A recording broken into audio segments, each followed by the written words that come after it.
Welcome to the Progress Report. I'm Aubrey Kimble. And I'm Olivia Doyle. Here are some of the highlighted stories from the Eastern Progress Media Network. On Tuesday, March 26, students cast their votes for the Student Government Association elections. William Lampert and Kelsey Beatty ran unopposed for the presidential and vice presidential slots. Lampert and Beatty shared their ideas and plans for their candidacy in a recent debate. Eastern Progress Editor-in-Chief Rosemary Kelly has more. Election season is upon us at Eastern Kentucky University, and on Monday, March 18th, students vying for a position in the Student Government Association leadership met in Brock Auditorium to discuss their candidacy and plans for the future of EKU.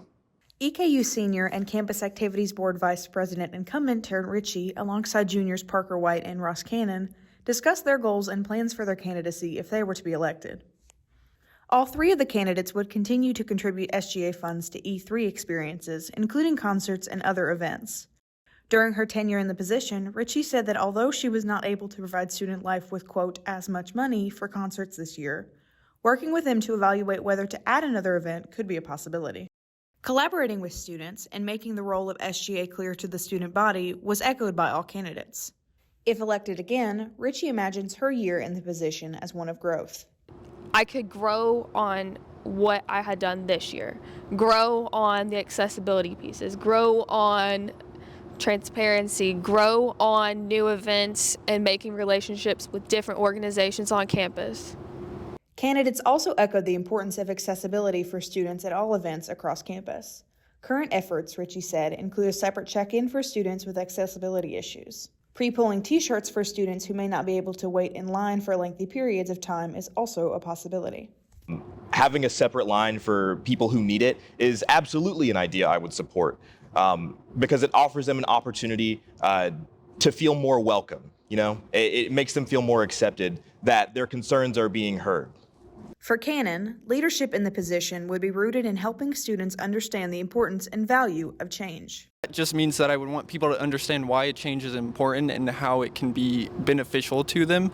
And I think that would be helpful because it's such a collaborative environment. Juniors William Lampert and Kelsey Beatty are running unopposed on the presidential and vice presidential ticket. Their campaign, called Keep Eastern Growing, consists of 3 pillars: transparency, involvement and supporting first-generation students, and invigorating campus. The only period in Eastern's history that is second to the presidency of Bob Martin is right now.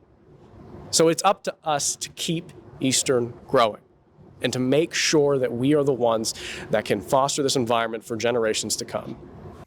Opening up a connection between the student body and student government is in the works for the Paris candidacy, including the potential for a weekly newsletter. The student body has a deep mistrust for student government, Beatty said, and rebuilding that relationship is pivotal for their candidacy. A lot of students are scared that if they come forward that they're going to be faced with rebuttal. So just having a listening session, all we say is thank you. Thank you for sharing and voicing your opinion. I think that's something that'd be very extremely helpful and make the students feel heard as well.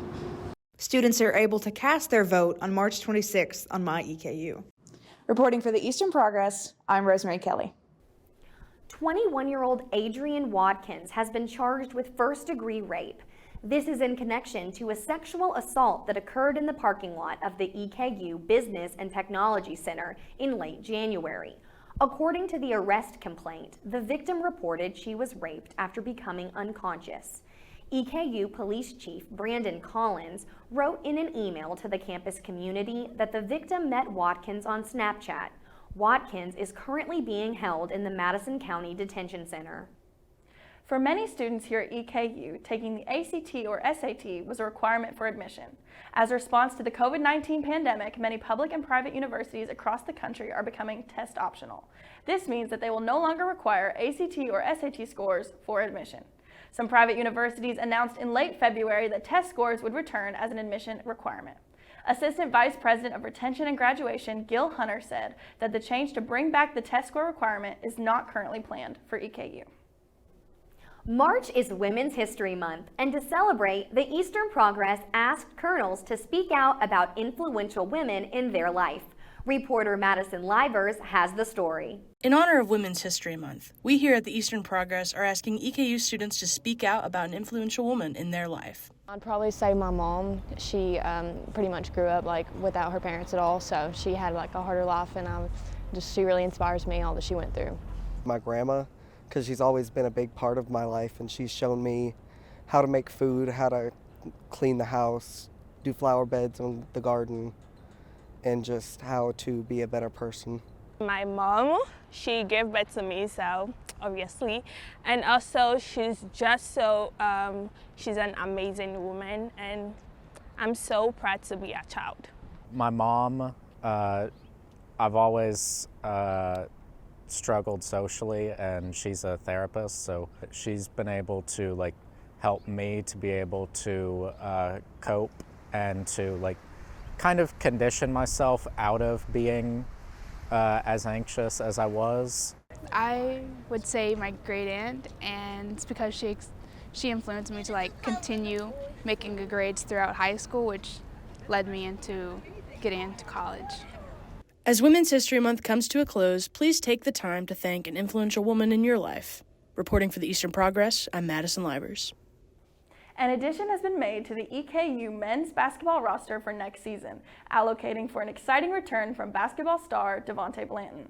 Blanton will be one of the few returning players to EKU next season.